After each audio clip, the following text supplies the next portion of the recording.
des temps anciens, des temps de nos grands-parents, c'est lors des pactes, des signatures de paix, après des différends entre les tribus, que les Kwi et les Glaé invitent les hommes à signer la paix et à cohabiter à nouveau et à vivre en paix. Donc, pour nous, les jeunes, c'est la première fois de notre vie que nous voyons cette cérémonie. Aussi, je ne pourrais peut-être pas traduire exactement, étant donné que certains termes sont difficiles à traduire, vous traduire exactement ce qui se dira. Cependant, j'essaierai de le faire. Ensuite, tout à l'heure, le maire représentant les chefs des villages et les patriarches de la commune de Bangolo, selon la tradition, dans la mesure où nous qui sommes ici, beaucoup ne sont pas des initiés, seront amenés à voir certaines choses, à dire certaines choses. Il y a beaucoup d'interdits dans ces sociétés-là, et c'est pour cela.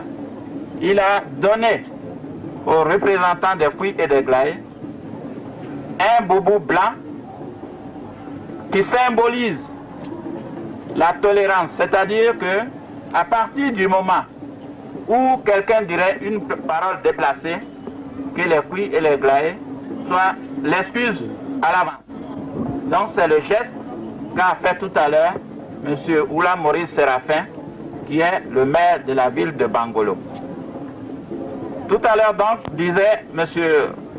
Bionao Bono, qui est le porte-canne des Glaé, a annoncé la cérémonie en disant que devant les représentants des 4 cantons ici présents, représentant les patriarches,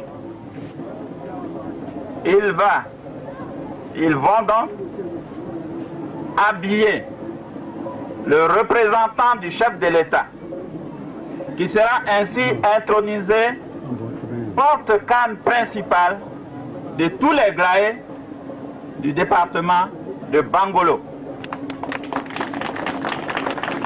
Il a ajouté en plus que notre frère, notre fils, notre voisin, le ministre Dion Sadia, qui depuis son avènement essaye de faire connaître à la Côte d'Ivoire et au monde la civilisation des Glaé, sera également le deuxième porte-canne à côté du ministre d'État, M. Camille Aliali. Autorisé avec les notables à entrer dans le coin.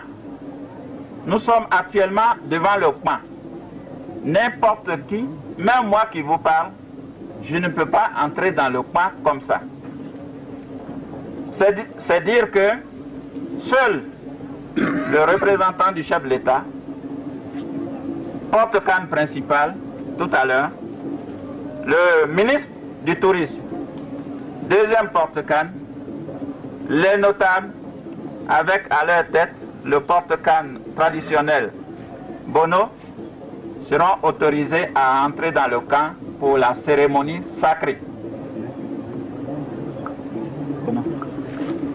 Donc voilà en quelques mots ce qui a été dit et le programme que nous allons suivre tout à l'heure.